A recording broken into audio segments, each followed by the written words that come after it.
దాదాపు 12 కోట్ల వరకు ఆదాయం వచ్చింది. దాదాపు 118 ఉండీలు 518 ఉండీలను అయితే ఇక్కడికి తరలించడం జరిగింది. సుమారు మళ్ళొక 20 ఉండీలు అక్కడ మేడారం జాతరలో ఉన్నాయి. అక్కడ అవి కూడా తీసుకొచ్చి లెక్కించడం జరుగుతుంది. 518 ఉండీలు మాత్రం తిరుమల తిరుపతి దేవస్థాన కళ్యాణ మండపానికి తీసుకొచ్చారు. ఈరోజు ఉదయం 9:30 కౌంటింగ్ ప్రక్రియ అయితే ప్రారంభమైంది. ఇక్కడ చూడొచ్చు మనం పూర్తిగా దేవాదాయ శాఖకు సంబంధించినటువంటి దాదాపు 158 మంది సిబ్బంది కూడా ఇక్కడ ఈ కార్యక్రమంలో పాల్గొంటున్నారు. అలాగే వివిధ స్వచ్ఛంద సంస్థలకు సంబంధించినటువంటి వాళ్ళు దాదాపు 200 మంది ఇక్కడ పాల్గొనడం జరుగుతుంది. అలాగే పోలీసు, రెవెన్యూ శాఖ, అలాగే సీసీ నిఘా కెమెరాల మధ్యన అయితే కౌంటింగ్ అయితే కొనసాగుతుందని చెప్పచ్చు. ఇప్పటికే కొన్ని దొంగ నోట్లు కావచ్చు, విదేశీ కరెన్సీ కావచ్చు పూర్తిగా ఇక్కడ వచ్చాయని చెప్పచ్చు. అటు దొంగ నోట్లు బిఆర్ అంబేద్కర్ బొమ్మతోటి కొన్ని దొంగ నోట్లు కూడా ఉండీలో వేశారు. అవి కూడా ఇక్కడ కనబడ్డాయి. మనం చూసినట్టయితే దొంగ నోట్లకు సంబంధించి పూర్తిగానైతే లెక్క వస్తుంది. ఈసారి మేడారం జాతరకు సంబంధించి పూర్తిగానైతే కౌంటింగ్ ప్రక్రియ అయితే ప్రారంభమైంది. మరి దాదాపు 8 రోజుల పాటు ఈ కౌంటింగ్ కొనసాగుతుందని చెప్పేసి అయితే దేవాదాయ శాఖకు సంబంధించినటువంటి ఈఓ రాజేందర్ చెప్తా ఉన్నారు. గత సంవత్సరం మనం గత జాతరకు పోల్చుకుంటుంటే దాదాపు 12 కోట్ల వరకు ఆదాయం వచ్చింది. ఈ సంవత్సరం భక్తుల సంఖ్య పెరిగింది కాబట్టి ఆదాయం కూడా గణనీయంగా పెరిగే అవకాశం అయితే కనబడతా ఉంది. గత జాతరకి ఈ జాతరకు పోల్చుకుంటే ఆదాయం పెద్ద సంఖ్యలో పెరిగే అవకాశం అయితే ఉందని చెప్పేసి అయితే ఈవో రాజేందర్ చెప్తా ఉన్నారు. మనం చూసినట్టయితే మొత్తంగా ఉండి లెక్కింపు ప్రక్రియ అయితే ప్రారంభమైంది. దీనికి సంబంధించి మనం ఏదైతే ఉండీలకు సంబంధించి లెక్క అయితే కౌంటింగ్ ప్రారంభమైంది. దాదాపు ఇది 8 రోజుల పాటు కొనసాగే అవకాశం ఉంది అని చెప్పేసి అయితే అటు దేవాదాయ శాఖకు సంబంధించినటువంటి ఈవో రాజేందర్ చెప్తా ఉన్నారు. మరొక చూసుకున్నట్టయితే ఇక్కడ కూడా సీసీ కెమెరాల నిఘా మధ్య ఎవరు కూడా ఎలాంటి సంఘటనలు జరగకుండా పోలీసు కూడా భారీ బందోబస్తు ఏర్పాటు చేశారు. అలాగే రెవెన్యూ, దేవాదాయ శాఖకు సంబంధించినటువంటి పెద్ద సంఖ్యలోనైతే పాల్గొని కార్యక్రమం అయితే నిర్వహిస్తూ ఉన్నారు. ఇది దాదాపు 8 రోజుల పాటు ఇక్కడ ఉండీల లెక్కింపు కొనసాగుతుందని ఈవో రాజేందర్ చెప్తా ఉన్నారు. కెమెరామెన్ రాజుతో Vijayasagar, RTV news, Warangal.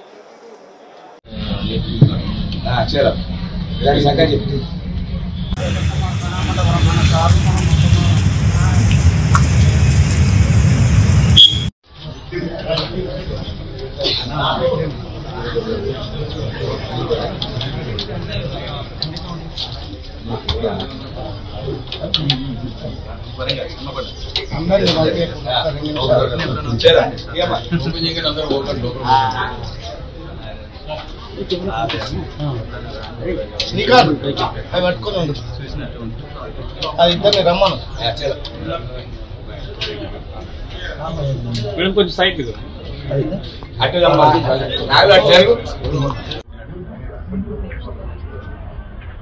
Madam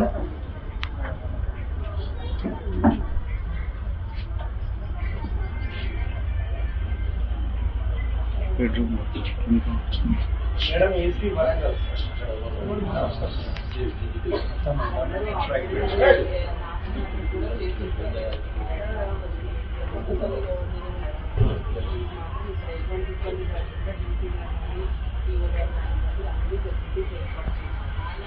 ఏదైనా ప్రాబ్లం ఉంటే మా నోటీస్లో పెట్టండి.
నీకే పడతలేదు.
మరిన్ని వీడియోస్ కోసం ఛానల్ ని సబ్స్క్రైబ్ చేయండి, లేటెస్ట్ అప్డేట్స్ కోసం వాట్సాప్ ఛానల్ ని ఫాలో చేయండి అండ్ లింక్ డిస్క్రిప్షన్ లో ఉంది.